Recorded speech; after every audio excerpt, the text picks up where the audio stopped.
এই যে দেখতে পাচ্ছ, কাল রাতে কিন্তু প্রচুর ঝড় উঠেছিল আর তার সাথে বৃষ্টিও পড়েছিল।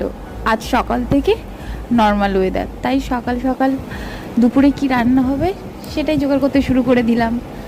একটু মুগের ডাল ছিল, তো ওটাই একটু ভিজিয়ে দিয়েছি 2 ঘন্টা মতো। এটা আজকে বড়া দিয়ে তরকারি বানাবো, তো ওই জন্য ভিজিয়ে ততক্ষণ রাখি। চলো একটু বাগান থেকে ঘুরে আসি, দেখবে আমার বাগানটা কেমন হয়েছে। এই যে দেখতে পাচ্ছ বেগুন গাছ, এই বেগুন গাছ এটা কিন্তু খুব সুন্দর হয়েছে। এই বেগুনগুলো পয়লা বৈশাখের দিন তুলবো, মা বলেছে, সেই ভিডিও তোমাদেরকে দেখাবো করে। আচ্ছা, আর এই টমেটো দেখছো, এটা কিন্তু একটু বড় সাইজের টমেটো। একটা জিনিস দেখবে, এই যে এই দেখো, এটা একদম পুচকু পুচকু টমেটো, কি কিউট না দেখতে।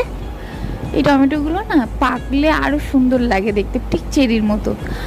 আজ বাগান থেকে ঘুরে এসেই খিদে পেয়ে গেছে, তাই সকালে ব্রেকফাস্টের জোগাড় করতে শুরু করে দিয়েছি। ব্রেকফাস্ট ঠিক না, একটু খাবার খেতে ইচ্ছা করছিল কিছু একটা, তো ওই জন্য আগের দিনের ছোলা ভেজানো ছিল, সেটা একটু ডুমো ডুমো করে আলু কেটে একটু তেলের উপর একটা লঙ্কা ফোড়ন দিয়ে আর একটু ভেজে নিচ্ছি।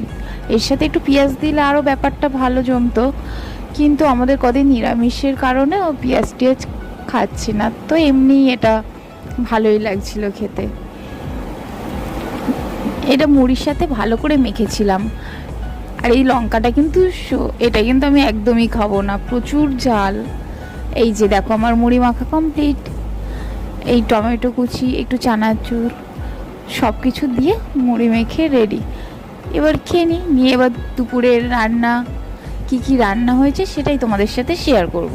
চলে এসে দুপুরের রান্না নিয়ে, দেখতে পাচ্ছ গরম গরম ভাত, আর তার সাথে ছিল এই যে ওই ছোলা ভেজানো ছিল না, ওটা দিয়ে লাউ ঘন্ট নিরামিষ।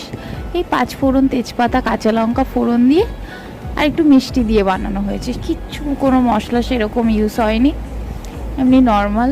আর ওই যে ডাল ভিজিয়ে রেখেছিলাম, সেটাই বড়া করে আলুর সাথে ডুমো ডুমো করে কেটে রাখা আলু, ওটার সাথে একটু মাখা মাখা মানে গ্রেভি তরকারি মতো করেছি। নিরামিষ তো কী করব বুঝতে পারছিলাম না। আর মুগের ডালের বড়া কিন্তু খেতে দারুণ টেস্টি লাগে। আর এই আমের চাটনি, এখন তো গরমের সময়।